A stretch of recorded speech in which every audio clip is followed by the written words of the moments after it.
China नाम सुनकर आपके मन में सबसे पहले क्या आता है?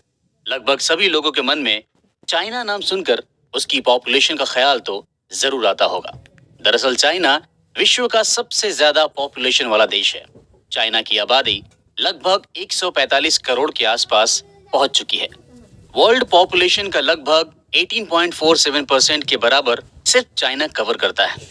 हालांकि चाइना के बारे में पॉपुलेशन के अलावा भी ऐसी कई सारी चीजें हैं जो काफी दिलचस्प है। आज चाइना सिर्फ पॉपुलेशन के मामले में आगे नहीं है, बल्कि कई दूसरी चीजों में भी लगातार आगे निकल रहा है। हेलो दोस्तों, मैं हूं आरजे अशोक ठाकुर और आप सुन रहे हैं ये और देखा होगा कि चाइनीज प्रोडक्ट्स की भरमार देखने को मिलती है।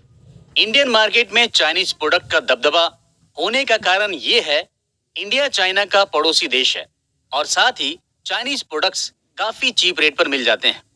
हालांकि ऐसा भी नहीं है कि चाइना ने सिर्फ इंडियन मार्केट पर ही कब्जा जमाया हुआ है। चाइना आज दुनिया भर में अपने प्रोडक्ट्स को बेच रहा है। चाइना बहुत बड़े लेवल पर प्रोडक्शन करती है और दुनिया को अपने प्रोडक्ट्स कम रेट पर सप्लाई करती है। यही वजह है कि चाइना आज एक बड़ी इकोनॉमी के रूप में उभर रहा है। चाइना फिलहाल वर्ल्ड पावर नहीं है, लेकिन ऐसा अनुमान लगाया जा रहा है कि कुछ सालों बाद China United states of America को पीछे छोड़ते हुए दुनिया की महाशक्ति बन जाएगा। साथ ही चाइना के बारे में ये बात भी इंटरेस्टिंग है कि चाइना लैंड एरिया के मामले में दुनिया का चौथा सबसे बड़ा देश है। अगर हम इंडिया की बात करें तो इंडिया क्षेत्रफल के मामले में 7वें नंबर पर आता है। वहीं चाइना के बाद इंडिया पॉपुलेशन में दुनिया का दूसरा सबसे बड़ा देश है। ऐसा अनुमान लगाया जा रहा है कि 2030 तक इंडिया चाइना को पॉपुलेशन में पीछे छोड़ देगा। इसका कारण है कि चाइना में लंबे समय तक वन चाइल्ड पॉलिसी को फॉलो किया गया है, जिस वजह से चाइना की पॉपुलेशन में काफी गिरावट देखने को मिली थी। अभी हाल ही यंग पॉपुलेशन में लगातार कमी होने के कारण चाइना की गवर्नमेंट ने वन चाइल्ड पॉलिसी को वापस ले लिया है। इस बात को हम सभी जानते हैं कि इंडिया चाइना का रिलेशन लगभग शुरुआत से खराब रहा है। 1960 के बाद से इंडिया और चाइना का रिलेशन हमेशा दुश्मनों वाला रहा है। 1962 में चाइना ने इंडिया को धोखा दिया और अटैक कर दिया था। चाइना और इंडिया के रिलेशन में मिठास कम ही देखने को मिली है।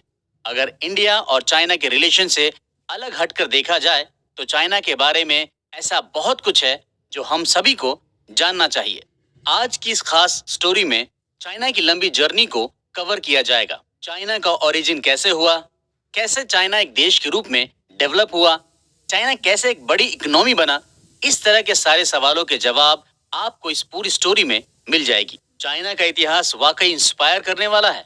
अगर हम चाहें तो चाइना की हिस्ट्री से मोटिवेशन भी ले सकते हैं। एक गरीब देश से एक अमीर देश बनने का सफर सच में मोटिवेट करने वाला है। तो चलिए बिना किसी देरी के चाइना के सफर को सुनते हैं कुकू एफएम के साथ। पूरी दुनिया में लगभग 195 देश हैं। इन सभी देशों का अपना इतिहास रहा है। उसी इतिहास के सहारे आज दुनिया के कई सारे देश अपना विकास कर रहे हैं। हर एक देश अपने इतिहास से जरूर सीखता है और उसी के दम पर आगे बढ़ता है। इसलिए ऐसा कहा जाता है कि कभी भी अपने इतिहास को नहीं भूलना चाहिए। अगर हमें अपना इतिहास नहीं पता होगा तो हमें कई दिक्कतों का सामना करना पड़ सकता है। चाइना को लेकर भी यही बात लागू होती है। आज चाइना आसमान की ऊंचाइयों पर पहुंच चुका है, लेकिन चाइना के लिए ऐसा करना आसान नहीं रहा है। भले ही हमें चाइना का यह सफर आसान लगता हो, लेकिन ये उतना भी आसान नहीं है। चाइना ने एक लंबा सफर पूरा किया है, जिसमें इस देश ने कई सारे चैलेंजेस का सामना किया है। आज चाइना एक ऐसा देश बन चुका है जिसको दुनिया में कोई भी नजरअंदाज नहीं कर सकता। हालांकि आज हम जिस चाइना देश को देख रहे हैं उसके पीछे इसके इतिहास का बहुत बड़ा योगदान है।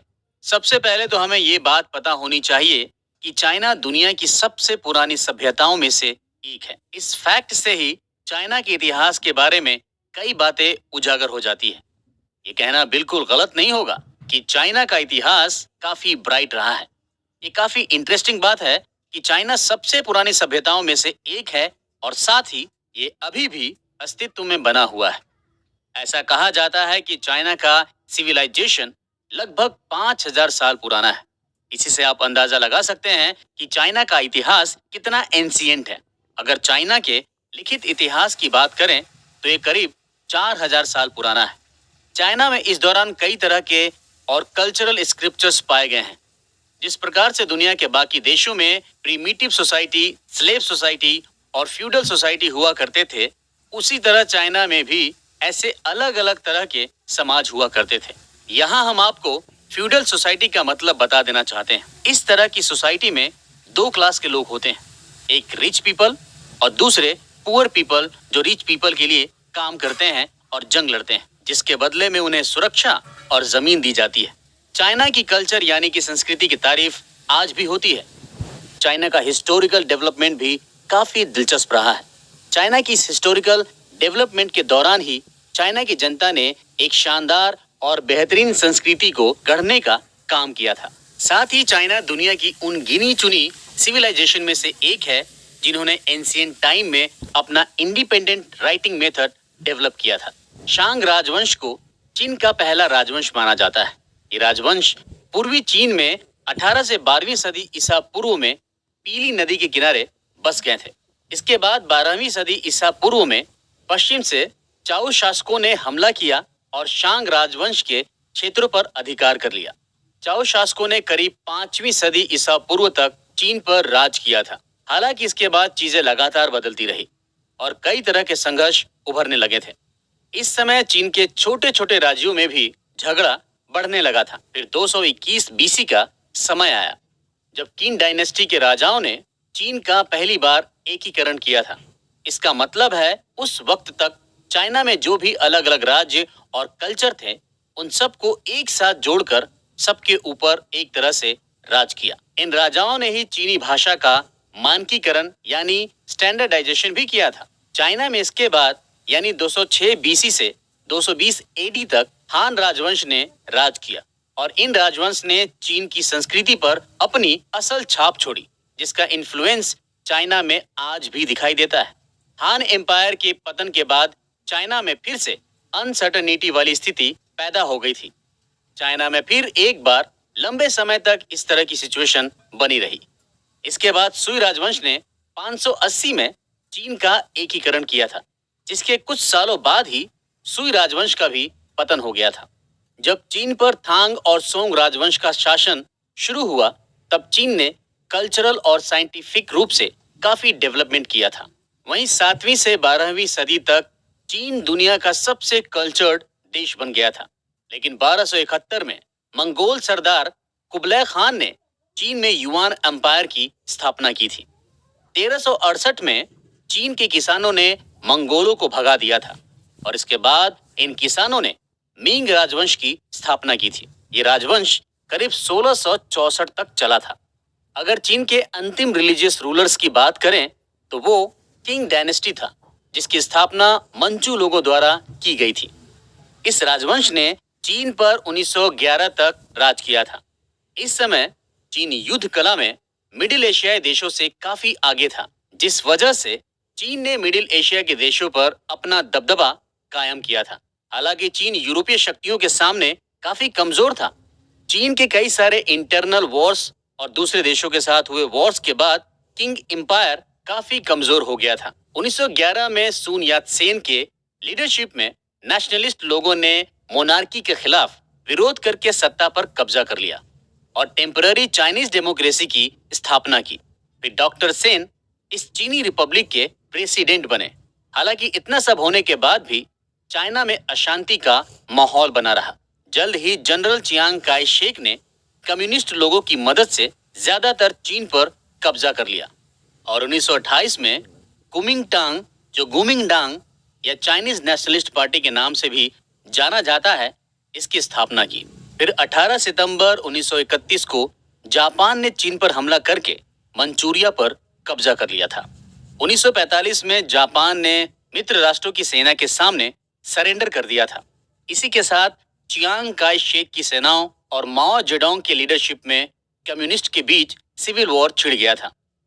चियांग काई शेक को अमेरिका का पूरा सपोर्ट था, लेकिन इसके बावजूद चियांग काई शेक को हार का सामना करना पड़ा और माओ जेडोंग की जीत हुई थी। आज हम जिस चीन को देख रहे हैं उसकी शुरुआत यहीं से हुई।